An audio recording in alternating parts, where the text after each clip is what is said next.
I want to thank you all for joining us for the cost-effective pathways for HVAC compliance with Greg Davenport, Performance Construction Manager from Mitsubishi Electric. This presentation is being brought to you in partnership with Earth Advantage. Earth Advantage is a third-party accreditation nonprofit who's the education provider. Earth Advantage now offers on-demand classes around high-performance building practices. So I encourage you to visit our training page for other trainings on HVAC and strategies to meet or exceed code.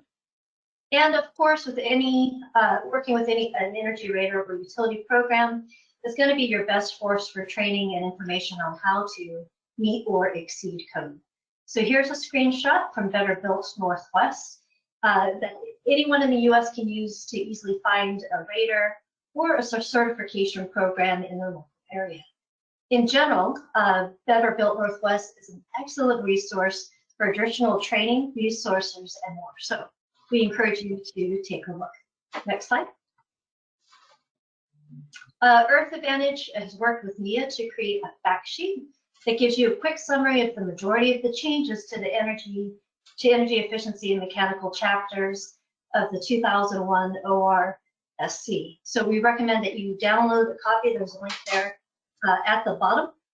We'll be able to make this document available, and you can access those changes there. Go to the next slide. We also want to be sure that you're aware of additional training resources through Better Built Northwest and the Oregon Building Code Division on-demand training video.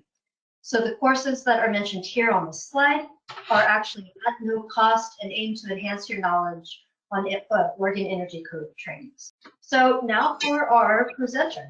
I'm sure many of you know Greg Davenport from Mitsubishi Electric. Greg is a wealth of knowledge in all things HVAC, and we're honored to have him here with us today. Go ahead and take it away, Greg. Thanks, Allie. Good afternoon, everybody. Just a quick introduction for myself here. I've been working in energy efficiency and building science since 2007 here in the Pacific Northwest. In my Mitsubishi position, I cover Washington, Oregon, and Idaho.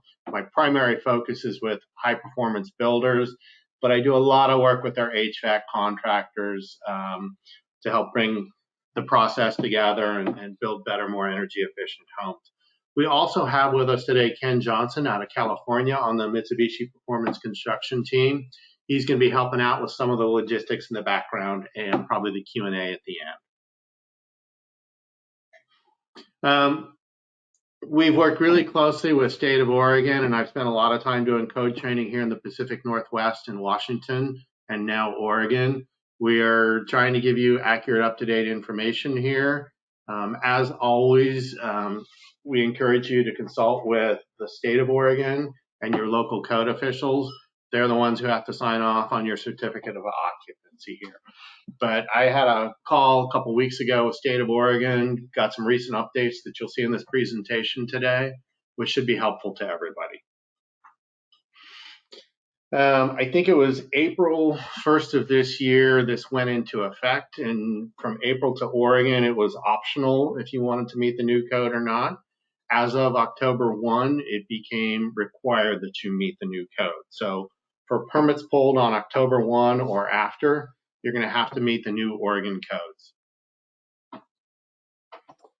So many of us have seen HERS score. Actually, in Oregon, you have EPS scores that you put on many homes. The city of Portland requires home scoring, energy scoring for both new construction and existing homes. The HERS score is on the left column here, and you can kind of see over the course of time how these IECC code cycles that states adopt at various times are improving energy use in new construction homes. The baseline for HERS scores and IECC that we kind of use is 2006. From 2006 to now, under the latest IECC, we're down to near 50% of the energy use that we had in 2006.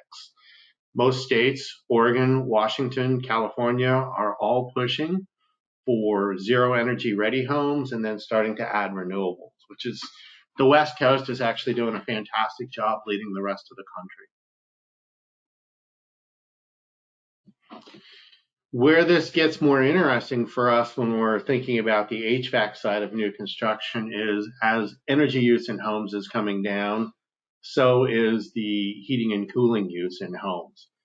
Used to be 30, 40 years ago, every home was a 4, 5, or 6 ton system, and that's pretty much all that was available out there. Well, we're now seeing, on this slide here, you can see on the left column, it's by home size in square foot. The second column there is approximate heating load under 2006 IECC, scaled by size of the home. And then you've got 2018 IECC, which is the basis for the Oregon and the Washington code now. DOE Zero Energy Ready is a little better than 2018 IECC. And you've got 2 columns on passive heating and cooling. But I can tell you that in Oregon and Washington now, most new construction homes are coming in at 30,000 BTU of heating load or under. And I've seen a lot of homes in the 15 to 25,000 range. The really high performance stuff is, under 20,000 BTU. And I've got bigger homes that are coming in at those low loads, like 2,500 square foot homes. The other interesting change is as we're building better envelopes, the heating loads keep coming down. Cooling loads come from internal gains and solar gains, so those are staying about the same. We're getting to the point where we're seeing more homes where the heating loads and cooling loads are close. And as we experience more of this global warming like we did last summer, it's possible in the future we will get to a point where we are no longer a heating dominant climate, we are a cooling dominant climate.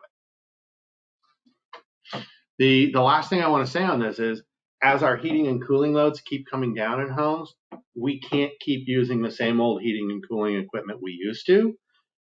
We need smarter, better, right-sized strategies. And that's what we're going to really spend a lot of time talking about today. This slide here, really in every new construction home, in every home, heating and cooling is almost always your biggest user of energy. And domestic hot water is your second biggest use. So when you're trying to make more energy efficient homes, focusing on what can you do for heating and cooling, and then hot water is where you get the most bang for your buck. This slide here shows you variable capacity heat pumps, and I want to say a word on that, which is I'm going to use a couple of terms interchangeably today. Variable capacity heat pumps is one of them. Mini split systems, central heat pumps, high efficiency heat pumps. These are all the modern variable speed, high efficiency heat pumps. And what you can see is in the rest of the world, they've been used for a long time. They are the dominant heating and cooling strategy in most of the world today. The North American market is pretty far behind that, but that is changing rapidly. Variable capacity heat pump systems provide energy efficient heating and cooling to meet the new code. And 20, 30 years ago here in the Pacific Northwest, cooling was a real luxury. It wasn't that common on the west side of the mountains. Now, given what happened last summer, cooling is not a luxury, it's more of a necessity. One of the things we're going to spend some time talking about today is Oregon now requires ducts inside or buried ducts. That's a big shift for a lot of builders and a lot of HVAC contractors. Using more ductless systems can eliminate that need or reduce that need for all that ductwork and bringing it inside conditioned space. And we're going to see a lot of good examples today of smart ways to do that and more smart ductwork.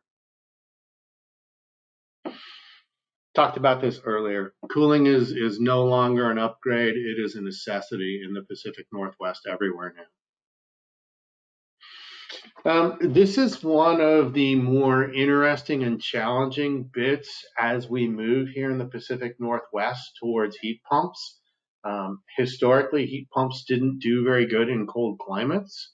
In the last 10 or 15 years, there's been this whole new generation of heat pumps that are designed for cold climates. And it's pretty amazing now when you use a good cold climate heat pump, you can heat and cool a house energy efficiently down to about -15. We'll talk a little later about some more of that, but there is a lot of misinformation out there, or outdated information, I guess I should say, that you either need a lot of supplemental strip heat or heat pumps don't work in cold climates. And 20, 30 years ago, that was true. No longer. So I've got probably 7 slides that are straight out of Oregon Code or the updates for the Oregon Code. The new Oregon Code says you must select one extra credit option to meet the new code. And I wanted to talk through this a little bit, and we're going to break some of this down throughout the presentation today. High efficiency HVAC system here, gas furnace, option 1A. That's going to be a pretty easy one. A lot of builders are going to go for that high efficiency gas furnace. Option 1B, HSPF 10 central heat pump. A lot of builders will go for that. It gives you your cooling. When you go with a gas furnace, you have to add the cooling system on that. With a heat pump, you get both heating and cooling. The trick with 1A and 1B is if you have a full duct system, then you have to move your ducts inside or bury your ducts. And that's going to be a challenge for builders. We'll talk more about that. The second option here, high efficiency hot water. That's pretty easy actually to go to a high efficiency gas hot water system. Heat pump hot water heaters are in Washington, they're probably going to be the standard going forward under our new code. In Oregon, they're going to become much more common. I think in 10 or 15 years, that's all you're going to see out there is heat pump hot water heaters. Continuous insulation, option 3, that's tricky for a lot of builders. It's a great upgrade to your envelope, but you don't see a lot of builders doing that. Option 4, the advanced envelope. The trickiest part of this is the windows. That's going to force you into a triple pane window. And I think a lot of builders are probably not going to go down that path. Option 5 is actually super easy. It started in Washington about 10 years ago, where we started to require if you were going to go with all electric resistance, you had to have a ductless heat pump in your largest living space. The Oregon option here is pretty similar to that. And it's going to be a cheap and easy option that some builders will select. It'll work great in a small house, a small rambler. But if you've got a 2 or 3 story home, you got a bunch of bedrooms where you're going to want some cooling, it's probably not going to be a good solution. Option 6 and option 7, some builders might take that. Actually, option 7, if you can do that, is going to bring your costs down. So be interesting to see if any builders try and do that. Option 8 is kind of interesting. We do see a lot of builders that are getting down in that 3 to 4 ACH range. Some builders are opting to use aero barrier and make more airtight homes. Now that balanced ventilation is required in Oregon, which we'll talk about a little bit, this may actually be a popular option with builders. So I wanted to break down balanced ventilation here. There are basically 4 strategies to get there. Supply fans and exhaust fans with a interlocked or coordinated control strategy is your first option. And I think a lot of builders will go for that. Spot HRVs, ERVs are also going to be popular under the new code. In a small home, it's probably a great solution. In a larger home where you might need more than one, it may be cheaper to find other ways to go for balanced ventilation. You'll see some strategies here in a few slides. Ducted HRV or ERV combined with a central air handler. This strategy has been around for a while. I know of quite a few high-performance builders that are already doing this. I think we're going to see a lot more builders in Oregon doing this going forward. The advantage of this is you're value engineering it and sharing the duct system with your air handler that's giving you fresh air distribution to the whole house. I really like that. The last option here, ducted HRV, ERV with separate ductwork going to most parts of the home. When you talk to Zender and Life Breath, they will tell you their preferred strategy, if you can swing it in your budget, is to have a full separate duct system. But that's pretty expensive and complicated. I don't think mainstream builders are going to go down that path. So I've got 6 slides here that I stole or borrowed from ETO and Dan Wildenhouse. Thank you very much. It'll kind of illustrate these strategies here. This one, you have a traditional air handler system.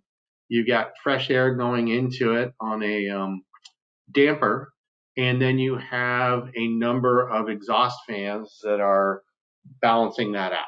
The target for balanced ventilation, according to Oregon, is to have roughly the same amount of air going in as going out for your fresh air supply. Good strategy. The trick on this is you're going to need a couple of fans like those Panasonic high-lows, which I really like. And if your ASHRAE 62.2, I'm going to make a hypothetical number up, is 50 CFM for 10 minutes per hour, you're going to want to make sure those exhaust fans are going about the same amount to balance that out. This is a little more sophisticated and better strategy. You've got a fan controller here that's talking to the furnace and the dampers and the exhaust fans. So your idea here is to get just the right amount of ventilation, fresh air coming in. If you over-ventilate a home, there's an energy penalty on that for bringing in a lot of unconditioned air. So ideally, you will have just the right amount of ventilation and not over-ventilate with an energy penalty. This strategy here, you have a dedicated supply fan going into the house here, and then you have your bath fans that are going either high speed or low speed here. Good strategy, but now you're starting to have more of a supply duct system on your supply ventilation, which brings up your cost. This example here is for a little larger home where you've got 2-spot ERVs. Good strategy, but I think when you have to have more than 1 spot ERV, there may be other more cost-effective strategies there. These are great units. The other downside with spot ERVs is you're not distributing fresh air to all parts of the house necessarily. It's really just going to some central locations.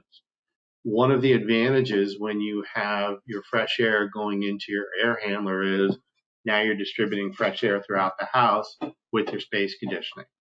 If you have your bedroom door closed and you don't have any good ventilation in there, it's surprising how much CO2 will build up in there. So I really prefer to see ventilation, fresh air going into all the bedrooms.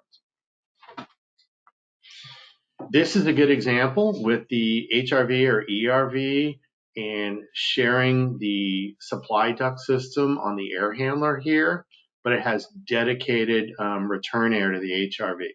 I really like this strategy. I've got more and more builders that are going down this path here. One note, they show the supply air from the ERV going into the supply side of the air handler. It's okay if you're very careful. I see more builders actually bringing their fresh air supply from the HRV into the return air of the air handler, and I think that's probably a better strategy for most builders. This here is the last example where we've got dedicated HRV, ERV ductwork system. It's great if you can do it, but it's a little more expensive. I got this from Panasonic a week or 2 ago, and I know of a big builder here in Washington that's actually doing this strategy very successfully and loves it, where you take your return air for your HRV right off of your return air for your air handler, and then you put it back into the return air going to the air handler here. I didn't mention earlier, but at the end of the presentation, if you're interested in getting a copy of the slide deck, I'm happy to share this so you don't have to take notes or try and remember all of this. So share this freely with everybody. I don't want to say a lot on heat pump hot water heaters. They're a great move for energy efficiency. The bit that affects heating and cooling in your house is if you can put these in a garage or some other like conditioned crawl space, that's a great place to put it. If you're going to have your heat pump hot water heater inside a conditioned space, you probably should go with the ducting kit that most of these systems offer. They do throw off some cold air, and you don't want to be throwing cold air into a home you're trying to heat.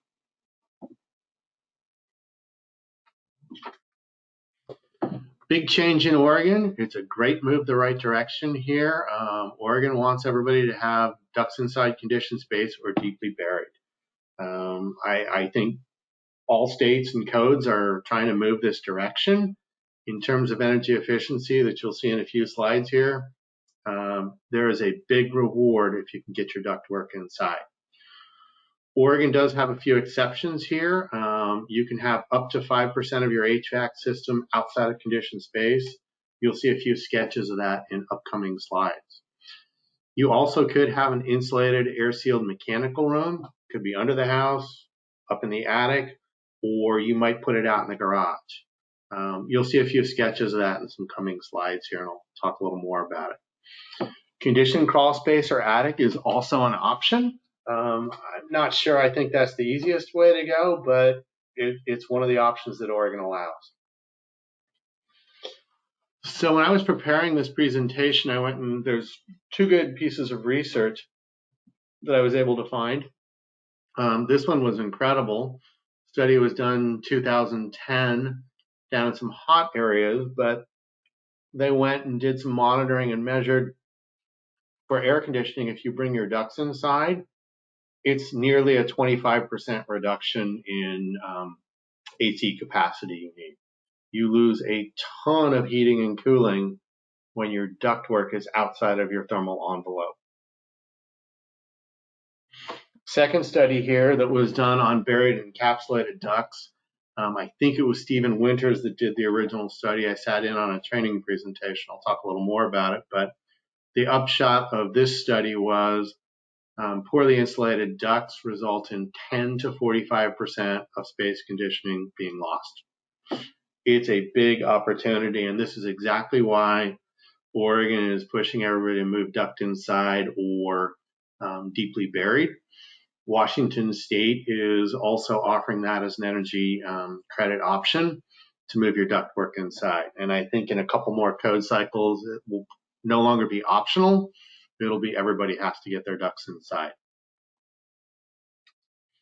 I wanted to look at a few pros and cons of moving ducts inside. The biggest advantage of it is lowers your heating and cooling loads about 10 to 20%. I've gone through this with HVAC designers and energy modelers and kind of asked them to look at it both ways. And it's a significant difference.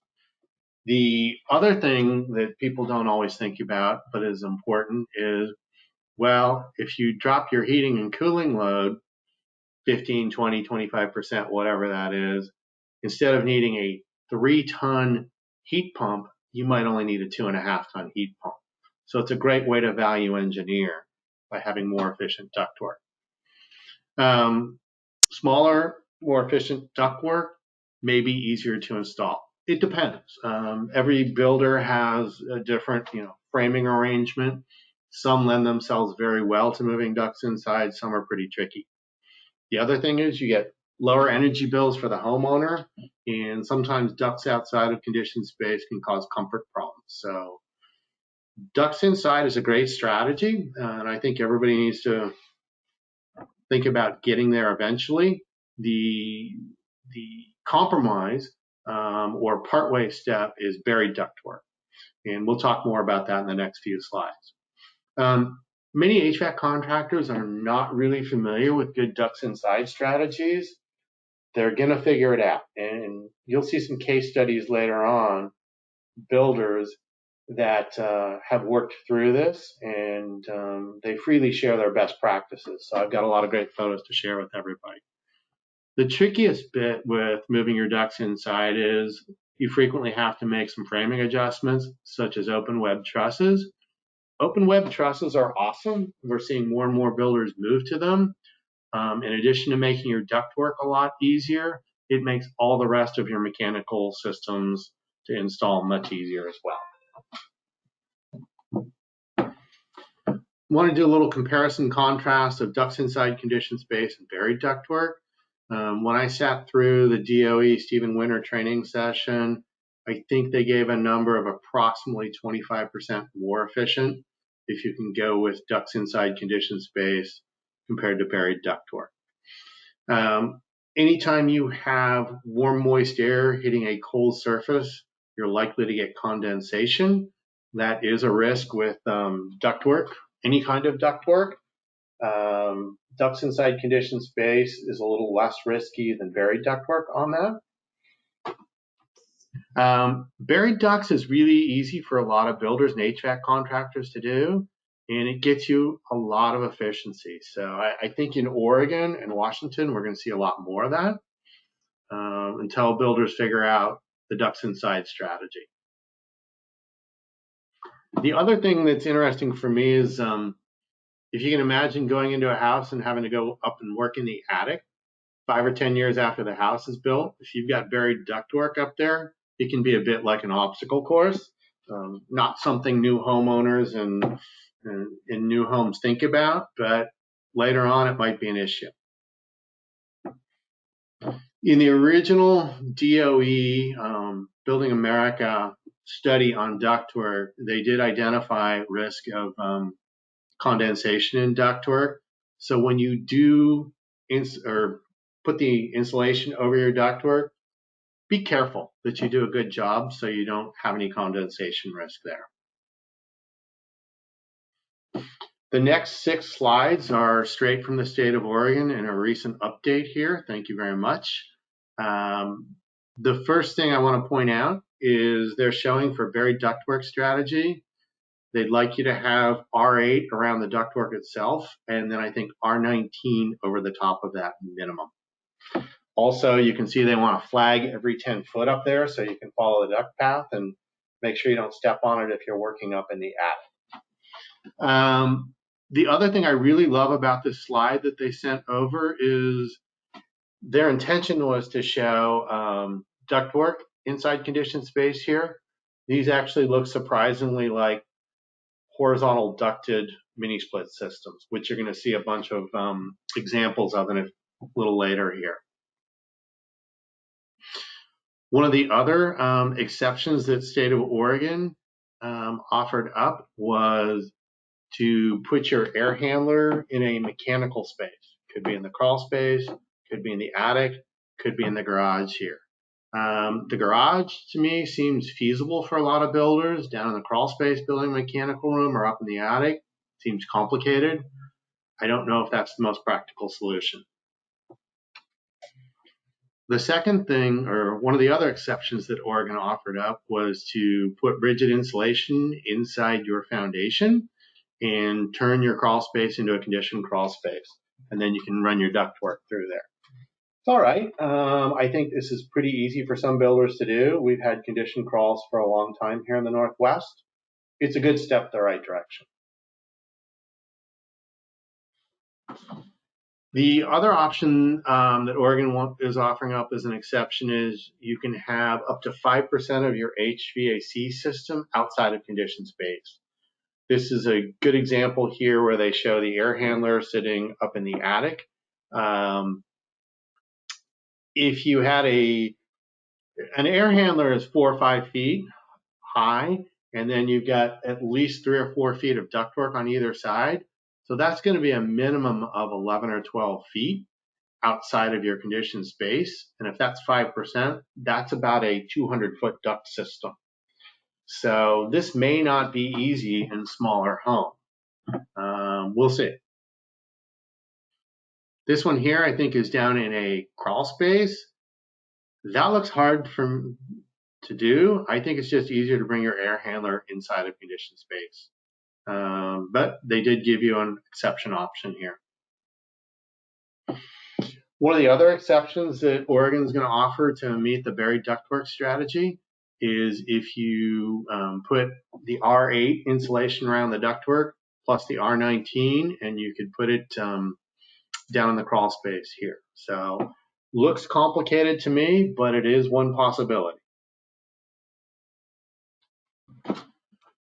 So we're moving towards a case study here for a builder down in the Portland area. And they used to use gas furnaces down there and offer AC as an upgrade to homeowners.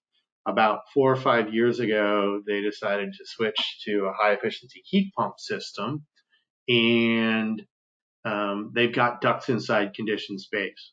So for this builder, switching from the gas furnace plus AC over to a high efficiency heat pump was really a plug and play solution. And you'll see some good photos of it coming up soon. One of the great things about using high efficiency heat pump systems, you can see from this slide here, is they come in all different sizes. So you can get just right sized equipment for whatever size house you have. And as we talked about earlier, heating and cooling loads are going down lower and lower and lower. That's why these high efficiency variable capacity heat pump systems make so much sense now. And we're seeing more and more of them out there. The left side of this table here is what we call standard heat pumps. And heat pumps really come in 2 flavors these days. Standard heat pumps that are good to down to about 30 degrees Fahrenheit, and then cold climate heat pumps, which you should be using in areas where the temperature is below 25 degrees. Seattle and Portland market is interesting because we're right on the border. We have a lot of builders that are using standard heat pumps, sometimes a little bit of a strip heat kit on there, which in some homes is a great choice. Sometimes it's a better choice to go with a cold climate system. One thing to be aware of is if you add strip heat on there, code requires you to put a lockout kit on there, and that can get expensive. Also, you need to have the electrical contractor run wiring for that. So even though a standard heat pump may look like a better choice, even if you have to add strip heat on there, when you take a harder look at it and add up all the costs, material and labor, sometimes a cold climate heat pump is really a better deal.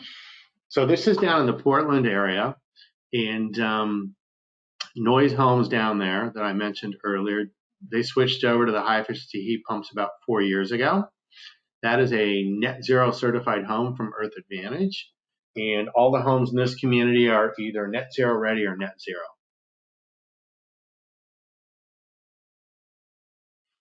So that's what it looks like installed there. That system provides all your heating and cooling, very energy efficient, and these homes are nearly all electric. They do have gas tankless systems there. On their net zero house here, I think they estimated their utility bills to be about $9 a month, only because they're hooked up to the gas grid, and that's the minimum charge. Another shot of that there. These are the open web trusses with the ducts inside conditioned space. They're all 2-story homes. So you've got the supply ducts going through the floor upstairs and through the ceiling downstairs. Very easy way to move the air handler inside and get all of your ductwork inside conditioned space with open web trusses. More shots of the ducts inside conditioned space. Beautiful ductwork, great HVAC contractor. This is their return air, which is up in the attic because they have their air handler in downflow configuration. It's probably 10 or 12 feet. I think over in this jurisdiction, the code officials require this, although using that 5% exception, you could have some of your return air, you could have your return air outside of conditioned space potentially. This is a better design for sure. And it's easy to do. The next thing I wanted to share with everybody is if you're using high efficiency heat pump systems, mini split systems, you have a lot of options for heating, cooling distribution inside the home. Some of them are ducted, some of them are ductless. In the bottom left corner here, you can see what we call a one-way cassette that fits between the joists. It gets rid of the wall head that some people prefer not to have.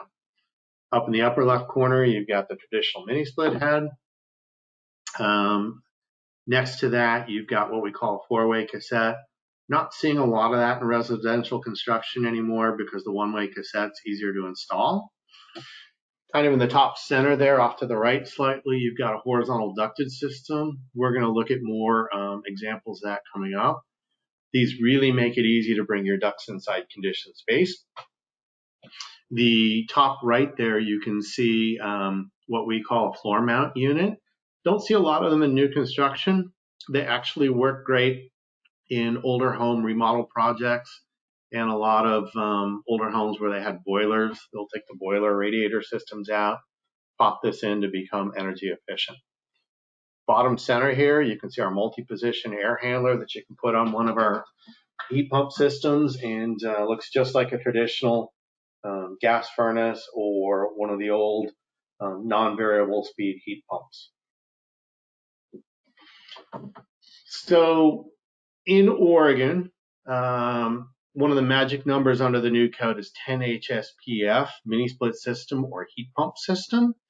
And what you see here is our multi-zone systems.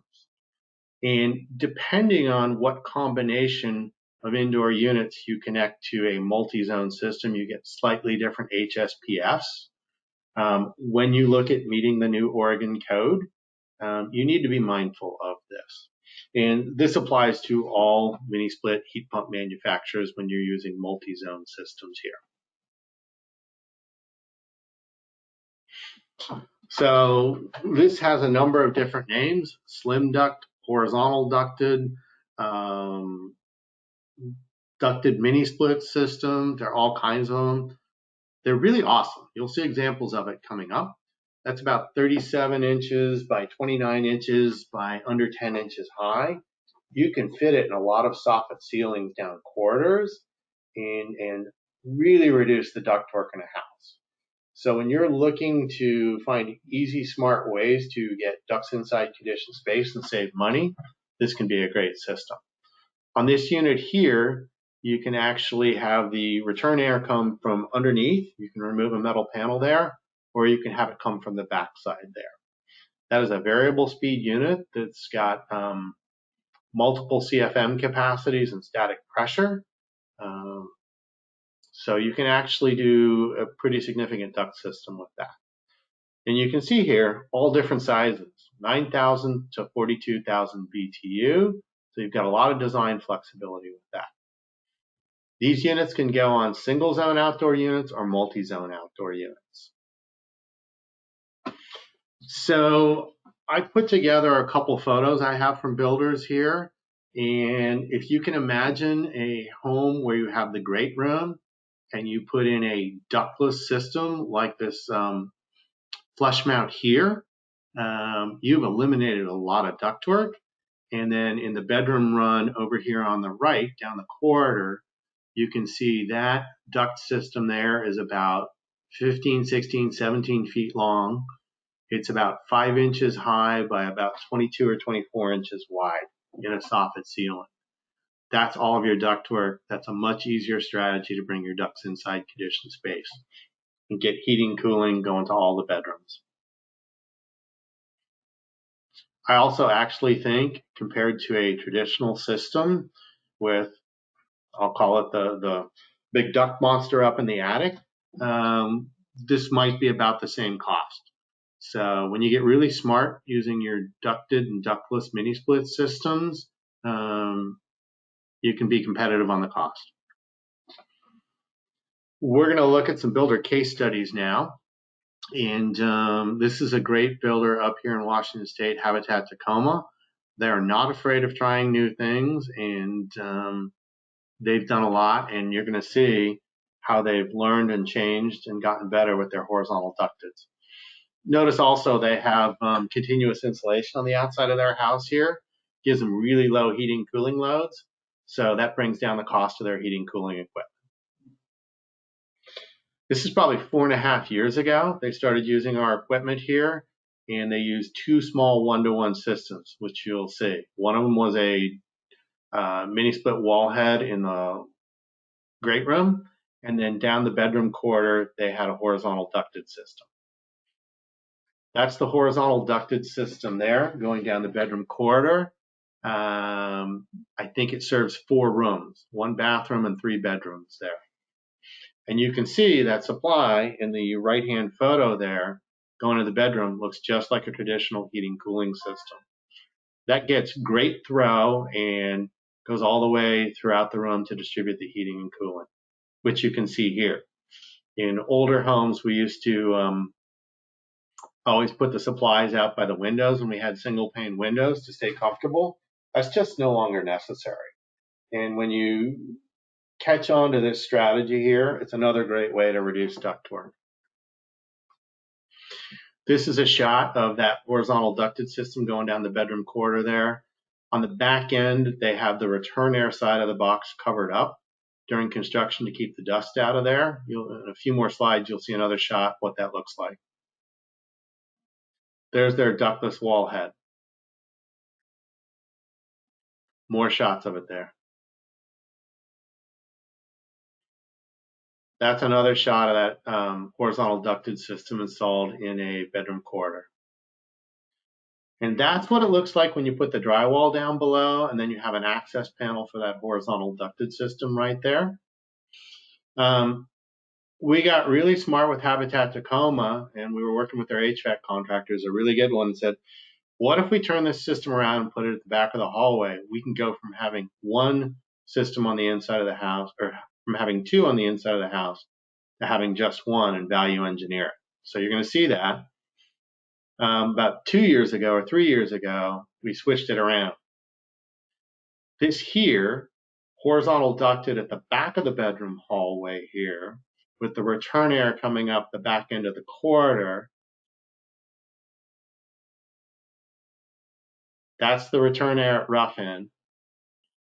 That's what the ductwork looks like. That is 5 inches high, 24 inches wide, goes all the way out there, and there's a supply going into the great room there. So now you value engineered it down to 1 system for the whole house.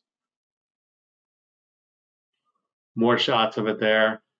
We don't endorse those particular supply terminations there because they have very, very low loads with their great envelope. It actually works in this house. This is where it gets interesting. What this builder's been doing is highly applicable in Oregon. That's their rough-in for their HRV system. They've been using HRVs for a long time. Great for ventilation, great for energy efficiency. So they put in a life breath here right behind their horizontal ducted system. They take their supply from the horizontal duct from the HRV, dump that into the return air side of that horizontal ducted system, and now they're getting fresh air to every part of the house. So it's a great way to value engineer this. I hope we see a lot of this in Oregon going forward to meet the new code. These are some shots of their supplies in the bedrooms there. That's plug and play ductwork terminations, by the way, which is really cool. That's a shot of the return air with the filter grill on it for that horizontal ducted system that's up in that bedroom corridor there. This is upstairs in another one of their houses. Now they're getting even smarter, version 3, which they started about a year ago. Same kind of horizontal ducted system. You can see the return air there in that hard pipe system. Over in the upper right corner, you can see the rough end for the HRV. Once again, they're going to take HRV air, put it here in this horizontal ducted for the upstairs zone, serve the entire house. That's all the ductwork they have for upstairs in this house. And it's ducts inside conditioned space off that horizontal ducted system. They've got 1 for upstairs and then 1 for downstairs. The right photo here is their downstairs system. They have a second horizontal ducted and serves the 2 rooms there. I believe here they ran 1 supply from the HRV to the upstairs horizontal ducted and 1 to the downstairs horizontal ducted. So now they're doing a really nice job distributing fresh air throughout the house. Ideal for indoor air quality. More shots of their ducts in conditioned space under their horizontal ducted system here. Ken and I were having a conversation with a builder who's working on the horizontal ducteds up here in Washington. They were concerned about getting light fixtures underneath that ductwork. Take a look at this. They're able to get their little electrical junction boxes and their light fixtures right under there, no problem. More shots of their ducts inside conditioned space at the end. I will take note here, this HVAC contractor grabbed the insulated flex pipe for this here. That was not necessary. One of the great things when you move your ducts inside conditioned space here is you don't have to insulate that ductwork most of the time. So this was not the way they were required to do it. They just went above and beyond there. More shots of those little branches from the horizontal ducted system there on the soffit ceiling. So we've got two more case studies to look at here in our last 10 minutes or so. This is a builder out in Spokane that I've worked with for a long time. They started out doing net zero homes. Now they're building homes for Habitat over there. And they have really come up with a great way to install these horizontal ducted systems. In Spokane, design temperatures are 7 degrees in winter and about 90, 91, 92 in summer. So they definitely need a cold climate heat pump here, which they are using. And because they're using a good cold climate heat pump, they don't need any supplemental heat out there. This first shot you see here is down the corridor. They've built a very intentional little mechanical space. That's another shot of their little duct system here. That is less than 45 feet of ductwork total in this house, all down the corridor there in a small mechanical space. About 1,000 square foot, 3-bed rambler. The heating load on this house is less than 15,000 BTU, so it's a small, less expensive heat pump system. Good.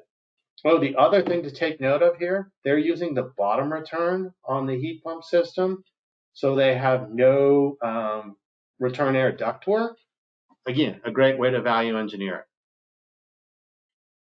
This is another shot of same builder out there in Spokane. They're doing this in a bunch of their houses now. The HVAC contractor has done a great job with this. Those are the supplies going into the great room there. This is what it looks like when they're finished off. It looks just like a traditional system. And frankly, I think this cost this builder about the same as when they used to use gas furnaces and AC systems with big ductwork systems outside of conditioned space. If you can envision this here, their old systems, when they were running the ductwork outside of conditioned space, they probably needed a 2-ton heating and cooling system for that house. By bringing their ductwork inside conditioned space, they're now down to 15,000 BTU system. So they save money there. Last case study we're going to look at here is over in Boise. 9-degree winter design temp. Again, they're using a cold climate heat pump here. Don't need any supplemental heat. This is upstairs, and I've got a couple builders now that work with their truss manufacturer to have them build a little box in the truss system. And inside that box, they pop this horizontal ducted system. It is surprisingly cheap when you ask your truss manufacturer to build you a box. They use scrap OSB for this out on site. And they put the horizontal ducted in there. You'll see here. So this is what it looks like when it's finished off, and that's kind of the access for the horizontal ducted system here. They fabricate a little metal panel, paint it whatever color the builder wants. The left filter grill there is the return air side of that system. And that's the verifier and HVAC designer in the right photo there. That's the HVAC contractor in the left photo there. Great team to work with for this builder. The other thing I will say is this is a home that was showcased on one of the Earth Advantage training videos. we made about a year ago. If you actually want to see more on how they do this, they had a professionally produced video that was fantastic on that. Like Ali said early on, Earth Advantage has some great training videos and training programs you can look at. State of Oregon sent me a number of slides. This is one of those slides. They've been super helpful on all of this. And if you have any questions, consulting State of Oregon for clarification or your local code official is always a good idea here. These are some resources for you. Again, we're happy to share this slide deck with folks, and you'll get it in the slide deck if we send it out to you. In 52 minutes, good timing, leaves us about 10 minutes for Q&A here. So, hey, Greg, we have 4 questions in the box, and I can read them off to you if you like. That would be great. Okay, so this is from Kian Mizani, and Kian asks, when connecting to an ERV or HRV to a ducted system's return air, how is fresh air distributed when heating or cooling is not called for? Oh, great question. Thank you, Kian. The answer is you have to turn the fans on, and you do a control strategy. The fan in the air handler and the fans in the HRV have a control linkage, so you can tie them together. Typically with our equipment, you'll set it so our fan's always going at least low speed. And then when the HRV comes on, both systems will work in tandem to move that fresh air throughout the house. But good question. I'm glad Keon asked that. I should have mentioned it. Making sure you coordinate your HRV fan with your air handler fan is important. Not hard to do. All the good HVAC contractors out there know how to do it, and we can help them if they need it. Okay, next question is from Robert Freeman, and Robert says, I don't believe you've addressed acoustics, either created by fans or by movement of air through ducts. Yep. If this aspect is important to a client, are there some systems that stand out to embrace or stay away from? And then comment on duct placement too in conditioned space versus buried, or anything else related to acoustics. That's a complicated question, and I'm going to try and answer what I think Robert's getting at here. But I'll give you a funny aside. I saw somebody take a very high quality, quiet fan, attach a lot of dumb ductwork to it with a bunch of U-turns in it, and turn that thing into a jet engine. So the answer is less about the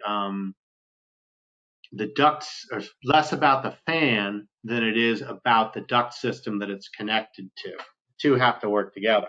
I think what Robert's really getting at here, though, is if you're going to use one of these horizontal ducted systems or this kind of smart ductwork here, is there a risk of noise transferring, say, between bedrooms or places you don't want the noise to transfer? And it is possible. All the builders I have that have been installing this, I have not gotten any negative feedback about noise. But if you do something dumb with your ductwork, it's possible. I know that sometimes there are pressure relief pass-throughs that builders put in, and they get a little feedback that there's some noise transfer there. You can do different pressure relief strategies that are better for sound attenuation, or you can go to jumper ducts. So it's a risk that's pretty easy to mitigate. You just need to be smart about how you design your ductwork. Right. But before we get to the next question, Ken, I think through my permissions, I'm actually only able to message organizers and panelists. So I put in a few links that are visible to you, but if you could send that form to get CEs out to the public so that everyone can have their CEs reported. So my apologies, go ahead. Oh, no, that's great. Thank you very much for that, Allie. And for Robert, I would also just add that with the mini split systems, you oftentimes have multiple fan speeds and static pressures, so that can also help with noise levels. And I switched from a gas furnace to an air handler, a mini split air handler, and the noise volume in our house just dropped dramatically. It was very, very noticeable. Anthony comments, and I think he's referring, Greg, to the ducted horizontal units that they look like a nightmare to replace when it comes time to replace. Possibly. You do want to, Ken and I are having a discussion with a builder right now about exactly this issue. You do want to leave reasonable access to them. Our guidance documents tell you minimum size access panels and where to place them. I have seen builders do it in all kinds of different ways. What I will tell you is you definitely want to leave access for the mechanical connections. You've got the 2 refrigerant lines, the condensate line, and then the electrical connection from the outdoor unit. There's also where that comes in, a little control panel there. 95% of the time, if you have to do any servicing on that system, that's where it's going to be. That's what you want to get at. But I've got one builder that provides that kind of mechanical access for the system, and they don't leave an access panel underneath the whole box. And I had a conversation with them. I'm like, well, in 20 years, when this unit wears out, what are you going to do? They're like, we're going to do a drywall repair. It's not that hard. And because they have good mechanical access for everything else that's routine to service, I think that's fine. Preferably, you put it in an area where if you had to pull the whole box out, you could do it.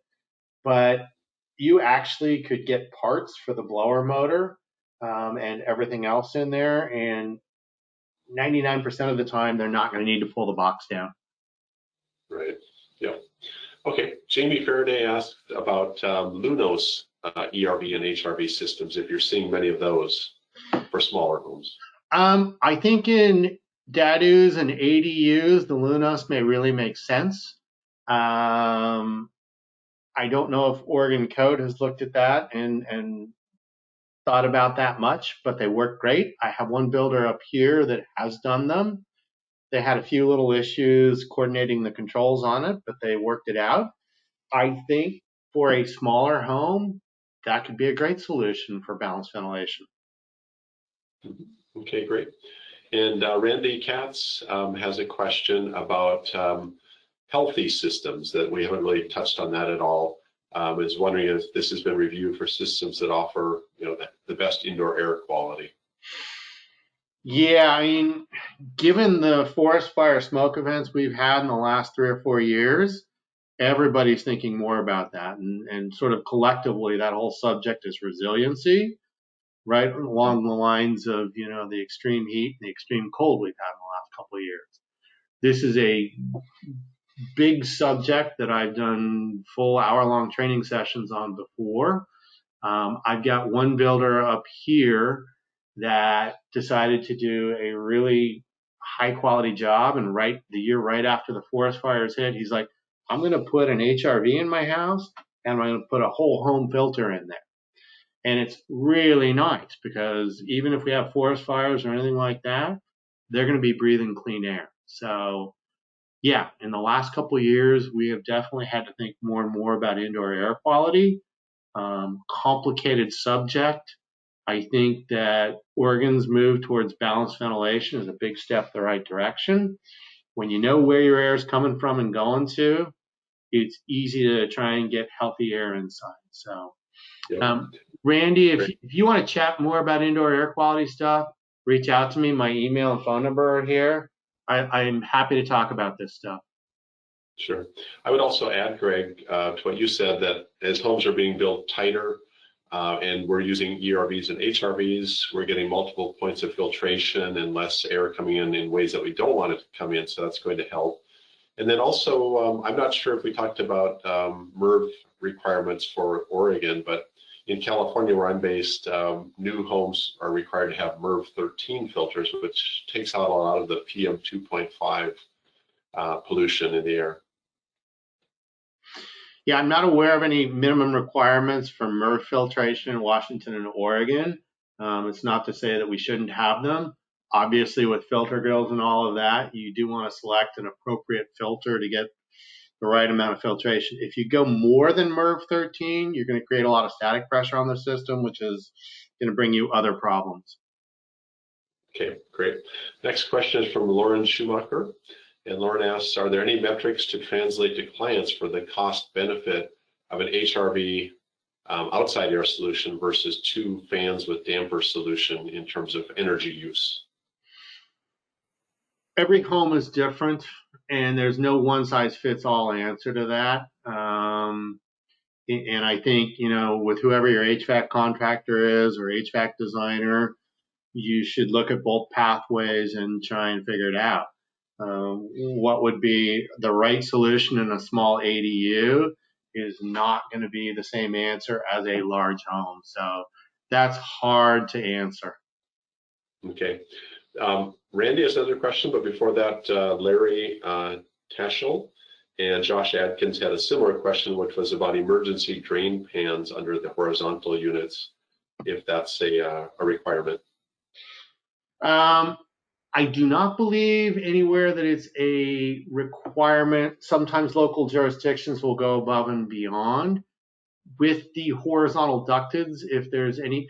So the condensate drain in there does pump that up about 1.5 or 2 feet. So you can go up and over joists, and then it should gravity drain, or you can drop it into your regular sewer drainage system.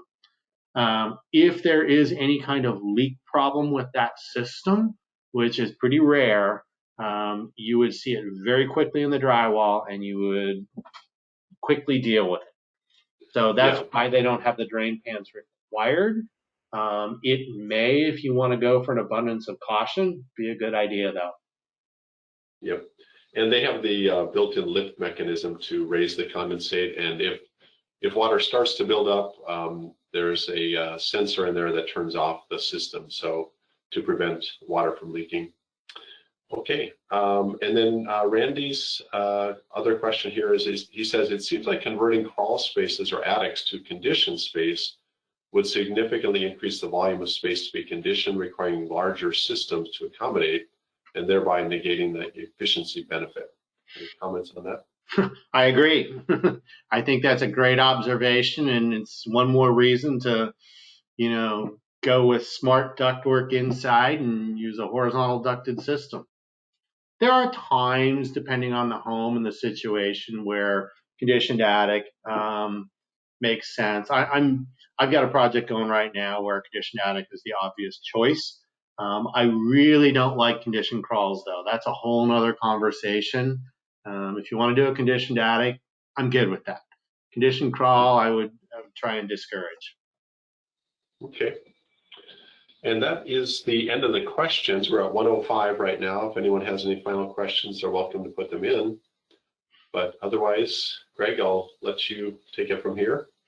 Yeah, I really appreciate everybody coming today. My contact information's up on screen. I love talking to people about building science stuff and energy efficiency stuff, so you're welcome to reach out to me anytime.